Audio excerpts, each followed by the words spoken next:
How to fix Spotify Wrapped not showing up.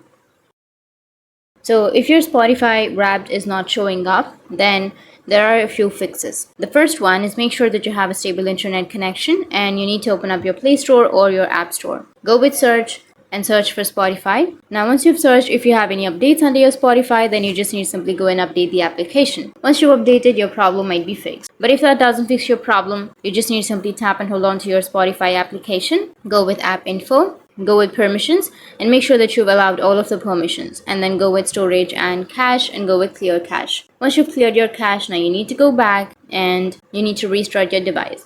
And after restarting, your problem might be fixed.